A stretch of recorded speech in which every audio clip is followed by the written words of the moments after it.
はい、どうも夜です。皆さんこれ、何かわかりますか？ヒノキの棒？確かにヒノキの棒のように見えますね。しかしこれは、ごぼうです。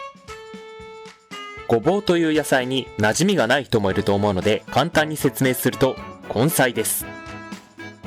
ごぼうはとても美味しいですよ。断面はこんな感じになっています。ちなみにこのごぼうには、ヒノキの棒に見えるように持つ部分に布を巻きました。今回はこのヒノキの棒やごぼうを使って煮物を作っていこうと思います。今回はごぼうを2本使用します。まずはごぼうの表面についている泥を水で洗い流します。そして皮を剥きます。ごぼうは皮を剥くとこんな感じの色です。こんな感じでごぼうの皮を全部剥いたら食べやすい大きさに切ります。ごぼうの切り方はいろいろな種類がありますが、今回は訳あって筒切りにしました。それと今回はドラゴンクエストビルダーズをイメージした料理を作りたいので、食材をサイコロ型に切っていきます。今回作る煮物は通常はこのような形に食材を切ることはありません。はい、こんな感じですね。はい、こんな感じでごぼうを四角く切りました。ごぼうを同じ大きさに切りたかったんですが難しかったです。これは知ってますよね。そうです、人参です。次はこれを切っていきます。人参は2本使用します。人参もまず水で洗って皮を剥きます。皮を剥き終えたら食べやすい大きさに切ります。このように人参を回転させながら斜めにカットすると味がよく染みて美味しく仕上がります。このような形に切りました。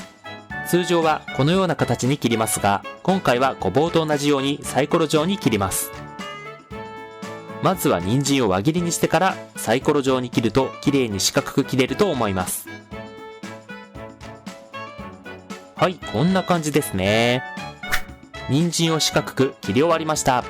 人参を四角く切るのは時間がかかるので疲れた。次は大根を切ります。大根は3分の1本使用します。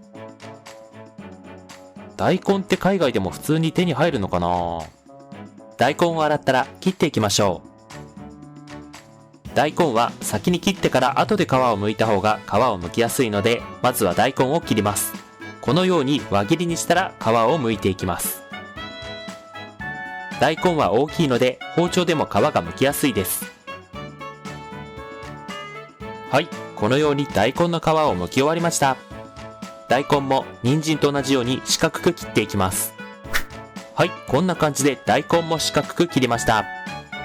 改めて今回煮物で使う食材を紹介します。ごぼう2本、人参2本、大根3分の1本、砂糖大さじ4、醤油大さじ4、顆粒だし 8g。 顆粒だしとは鰹節や昆布などのだしが粉末になっているものです。だしは和食で重要な調味料です。酒大さじ4、みりん大さじ4、水 600ml です。材料は以上です。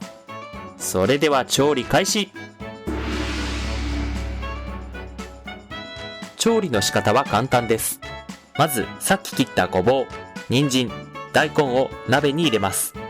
水、酒、砂糖、顆粒だし、そしてみりん、醤油を入れます。まあ要するに全部の食材を鍋に入れます。そしてこんな感じで全部の食材を鍋に入れたら蓋をして煮ていきます。今回はこのモンスターに鍋を温めてもらいましょう。頼んだぜフレーム。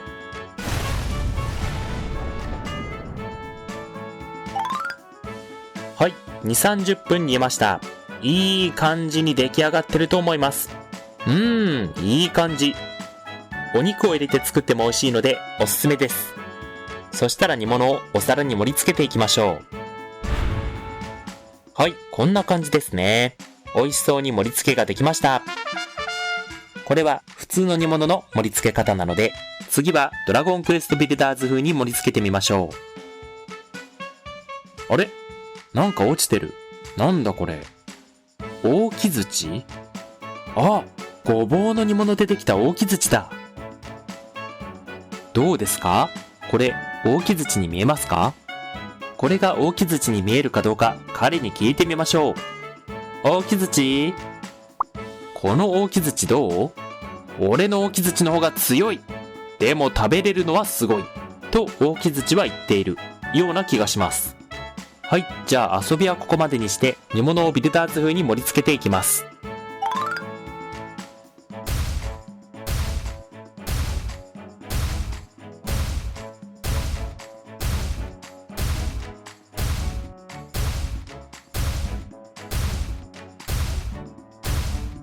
はい、こんな感じで盛り付けました。四角く切った煮物の具を並べてスライムベースを作りました。かわいい。